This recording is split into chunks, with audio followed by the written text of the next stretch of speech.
Bike দুর্ঘটনায় মৃত্যু হল মা ও মেয়ে দুজনেরই। চাঞ্চল্যকর ঘটনাটি ঘটেছে মালদার গাজলের মশালদিঘি এলাকায় 12 নম্বর জাতীয় সড়কে। পথ দুর্ঘটনায় মৃত মায়ের নাম সুদীপ্তা রায়চৌধুরী, বয়স 45 এবং মেয়ের নাম সায়নী রায়চৌধুরী, বয়স 22। বাড়ি গাজলের কদুবাড়ি এলাকায়। স্থানীয় সূত্রে জানা গিয়েছে, মা ও মেয়ে এক আত্মীয়ের মোটর বাইকে চেপে গাজলের শ্যামনগর থেকে বাড়ি ফিরছিলেন। ওই সময় মশালদিঘি 12 নম্বর জাতীয় সড়কে তারা দুর্ঘটনার কবলে পড়েন।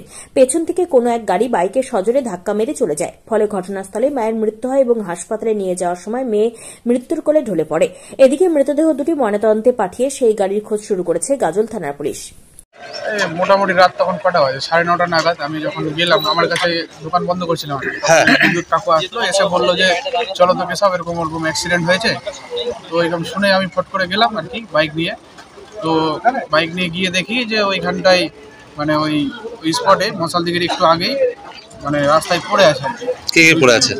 মা, মেয়ে আর সঙ্গে আরেকজন ছিল, ওই মেয়ের মামা। তো উনি তো তখন মানে এমনি ওনার জ্ঞান ট্যান ছিল আর কি, উনি মাথায় হাত দিয়ে বসেছিল। আর ওনারা হচ্ছে দুজন, মা মেয়ে দুজনে একদম খুব অবস্থায়, একদম খারাপ অবস্থায় পড়েছিল। আচ্ছা, কি মনে হলো দেখে? ওটা কোন জায়গায় হয়েছে? একদম মশালদিঘি থেকে একটা ওই অনুকূল ঠাকুরের সৎসঙ্গ যে আছে, ওই সৎসঙ্গের সামনে। আচ্ছা, কোথায় গেছিল ওরা? শুনলাম তো ওনারা হচ্ছে ওইখানে খাওয়া দাওয়া করতে গেছিলো আর কি। খাওয়া দাওয়া করে ওই সাইড দিয়ে ঘুরিয়ে আসছিল। তখন ওই ঘুরিয়ে আসার সময় পেছন থেকে, বাইকের পেছন থেকে কেউ মানে কিছু কোনো একটা গাড়ি মেরে দিয়েছে। আর কোন গাড়ি মেরেছে সেটাও সঠিক কেউ বলতে পারছে না।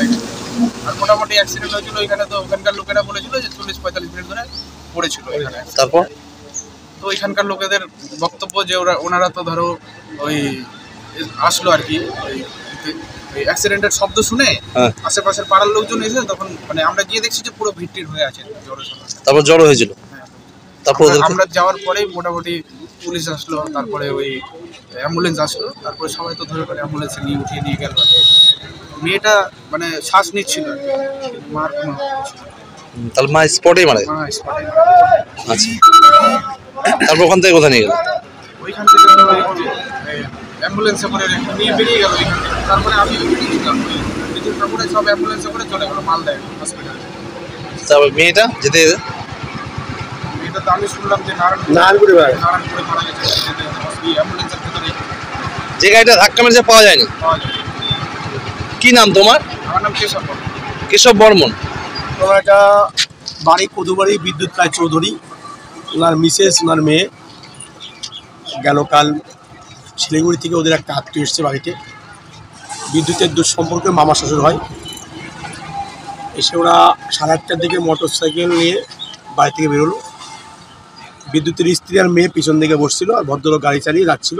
হয়তো সম্ভবত পার্কিংয়ে কোনো টিফিন করবে এরকম চিন্তা ভাবনা ছিল আর কি। খাওয়া দাওয়া করবে, আগে পরে অনেকবার বিদ্যুৎটা যায় আমরা দেখি ভালোই। তো ওখানে গিয়ে খাওয়া দাওয়া করে 9:30টার দিকে আমার কাছে ফোন এসছে, দিলীপ দাসগুপ্ত ফোন করেছে যে ভাই তুই কোথায়? আমি বাড়িতে আছি, আমার বাড়িতে আয়, আমার মেয়ে আর নাতনি আমার অ্যাক্সিডেন্ট হয়েছে। বিদ্যুৎ কোথায় গেল আমি বলতে পারছি না। যাক, আমি যথারীতি বাড়ি থেকে সবাইকে নিয়ে আমার ছেলেকে হসপিটালে বাজালাম মোটর সাইকেল দিয়ে। বলছে ওখান নাই, ছেলেকে একটা গাড়ি করে মালদা পাঠিয়ে দিলাম 4 চাকা গাড়ি দিয়ে। আর আমি দিলীপের বাড়িতে ছিলাম সারা রাতি। তা আমি শুনলাম যে মারা গেছে, ওর ডাক নাম হচ্ছে মুন্না রায়চৌধুরী, স্পট গেট। মেয়েটা ছিল, ভালো নাম কি মেয়ে? সুদীপ্তা রায়চৌধুরী। আর মেয়েটার ডাক নাম তিন্নি। ও ভালো নাম, জীবিত অবস্থায় ছিল। বিদ্যুৎ ঠাকুর ভালো নাম হচ্ছে সায়নী রায়চৌধুরী। আমার বাড়ির পাশে লাগালে, আমরা এক জায়গায় বসবাস করি। বয়স কেমন হবে দুজন? মেয়েটার বয়স 21+22 মোটামুটি। মায়ের বয়স 45 থেকে 46। তা মালদা যেতে যেতে, অ্যাম্বুলেন্সে যেতে যেতে নারায়ণপুরে গিয়ে মেয়েটাও বাবার হাতে মারা যায়। এটা মেয়ের বাবাটা আমাকে বললো রাত্রে এসে। ঘটনা হচ্ছে যে মেয়েটা পড়াশোনা করতো, কলেজ কমপ্লিট করে WBCS পড়াশোনায় রানিং অবস্থায় ছিল। কলকাতায় বিশ্বভারতীর সঙ্গে যুক্ত, ভালো স্টুডেন্ট, এক নামেই সবাই চেনে, যুব ভারতীর সঙ্গে যুক্ত। প্লাস ইংলিশ বাংলায় ভালো বক্তব্য, বাচিক বক্তৃতা ভালো, মানে ভালো বলতে এর থেকে ভালো হতে পারে না। ভয়েস খুব সুন্দর, ভয়েস খবর, হ্যাঁ সুন্দর, মানে কি তুলনা করা যাবে, খবরের ভয়েস একদম।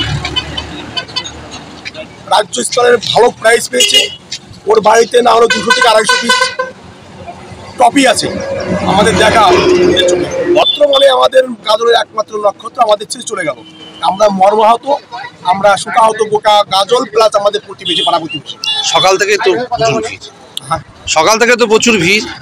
সকাল থেকে না, ভোর 3টার থেকেই ভিড়। আমি 3টার সময় ঘুম থেকে উঠে দেখছি বিদ্যুৎরা রাস্তা দিয়ে হাঁটাহাঁটি করছে, বাড়ির রাস্তা।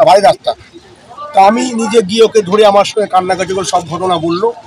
আমি নিয়ে এখানে চা খাওয়াচ্ছি, ঘোরাচ্ছি। মানে তারপর থেকে লোক, পার্টি লেভেলের লোক, গাজলের যত আমাদের বাসিন্দা আছে, চেনা অচেনা, জানা অজানা, সবাই মোটামুটি পাশে এসে দাঁড়ানোর চেষ্টা। বিদ্যুৎবাবু কি করেন? বিদ্যুৎবাবু আমাদের এই পিট প্লান্টের চাকরি করেন এখানেই, এপিক ফ্যাক্টরি। দলের কাজের সঙ্গে আইএনটিসির সঙ্গে যুক্ত আছে, ভালো একটা পদেও আছে। পার্টি লেভেলে ওকে ভালো চেনে লোকে। এবং ওর বউ আমাদের এই কদুবাড়ি আনন্দময়ী বাজার শোরুমের একটা কাজের সঙ্গে যুক্ত।